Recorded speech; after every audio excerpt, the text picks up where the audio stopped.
Hey there. I have a fun little project for us today. It was inspired, this is not my idea. It was inspired by my friend Kim, and she came on one of our retreats and had made one of these for her daughter, who happened to bring it with all her little notions. And what it is a cute little envelope bag, right? Look at that. Now this one's for my sketchbook. So my sketchbook fits in here with a pen, and then I can wrap it up and it stays nice. Because here's my sketchbook. So, pretty easy to make. And it's just a square, so you can do it any size, which is what I love about this, because you can make gifts, you can make it for notions or other things like that. Sketchbooks. All right, so basically you need to have 2 pieces of fabric, one for your outside and one for your lining, and cut a square, whatever size you want. My square to fit my little sketchbook, which is like 5 by 8.5. Okay, just for perspective. I cut a 14-inch square. So I have 2 14-inch squares, and I'm going to put them right sides together. And so I'm going to then sew around the whole piece with 1/4 of an inch or 1/2 inch, doesn't really matter. I mean, if you do a 1/2 inch, you know it's going to be smaller than you thought, right? Okay, so sew around it, and then you're going to leave an opening on one of your corners. Preferably one of your corners that you're going to sew into the envelope.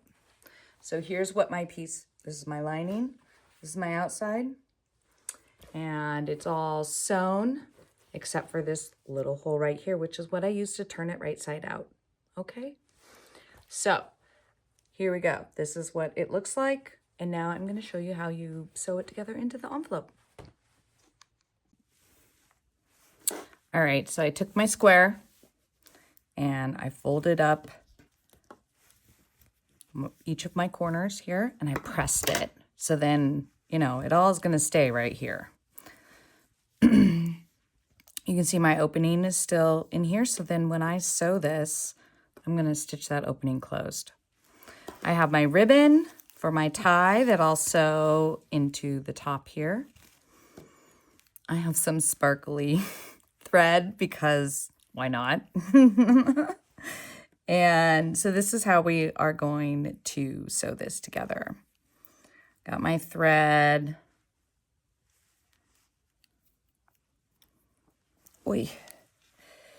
I have a cat that's sitting behind me. I'm sharing the chair with my cat, who is pushing on my feet. I'm going to tie a knot in the bottom of this. And I'm going to come over here.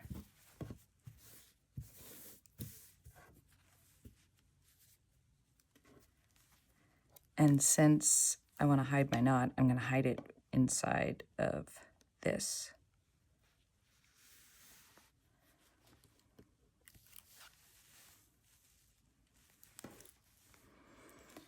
Now you're just going to whip stitch.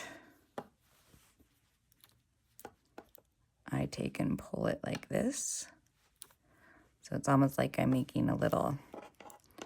And then I'm just going to whip stitch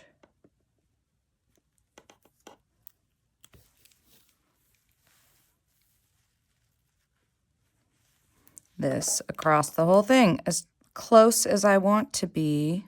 I'm just going to taking this top little bit of the thread of the fabric here.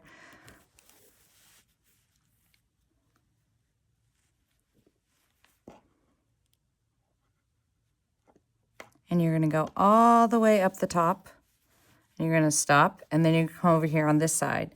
And I find that it is much easier to start at the bottom and work up than the top and work down, okay?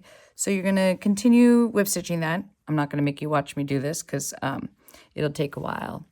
And it is best done, watching some Netflix or something like that. But now I am going to show you, once I get that, I'm going to show you how I attach my ribbon. So I find center of my ribbon.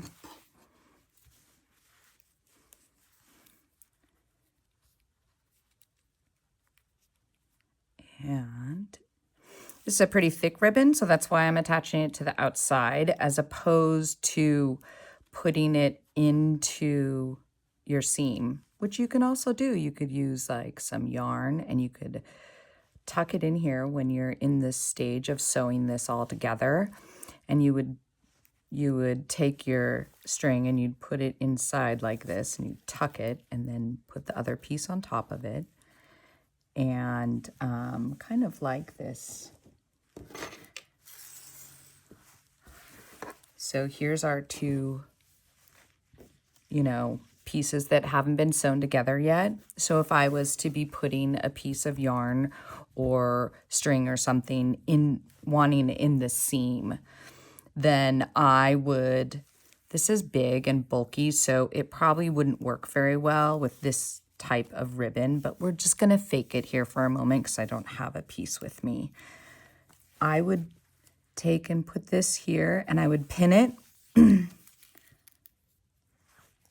I would tuck it in and make sure that it is in here so it doesn't get caught in any of your seams. And then I would put this over the top and I would pin it together so that when I'm stitching and I've come up this side, I'd come up this side and go to the corner, turn the corner and go down. And so then your string is actually caught into this part right here of your piece. So hopefully that makes sense. Anyway, for attaching something larger, as I have here, I will, now I think I've just lost my needle. Isn't that, yep, I've lost my needle. Oh, nope, there it is. Ah, okay, haven't lost my needle. Yes, here we go. I'm gonna take a small piece of thread and I'm going to tie a knot on the end.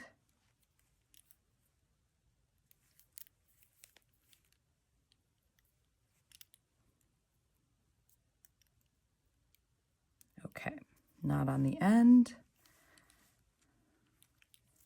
And I will go up in the middle of one piece of this, right close to the fold there, the halfway, just so I can tuck my knot in there, right?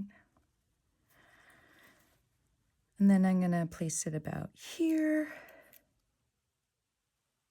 And I will try and make nice stitches going across.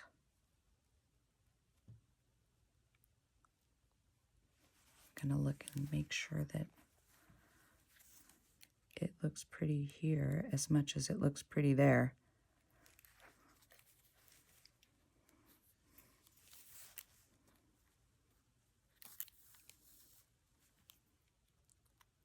And I'll just go over this a couple times so it's nice and secure.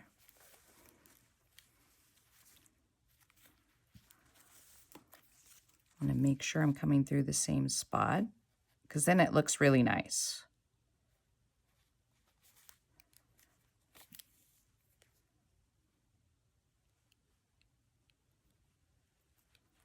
Yes, this sparkly thread. Okay.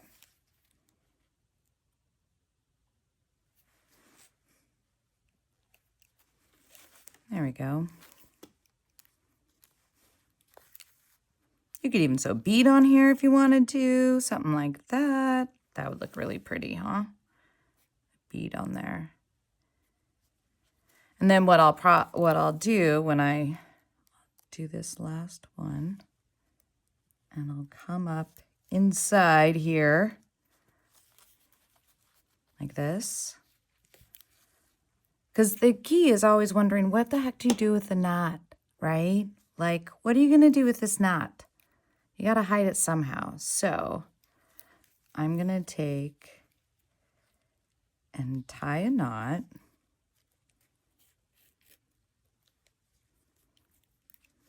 I have this nice knot here. And then I'm going to actually come in between my 2 layers. Make sure my needle's in between my 2 layers. And then pull it out at the seam. Trust me, there's a reason for this. I'm going to pull it kind of tight. I'm going to trim it, and then it disappears. And your knot's in there, and it looks pretty. So there you go. This is a fun little thing, and not too hard to make. All right, hope you have a great day.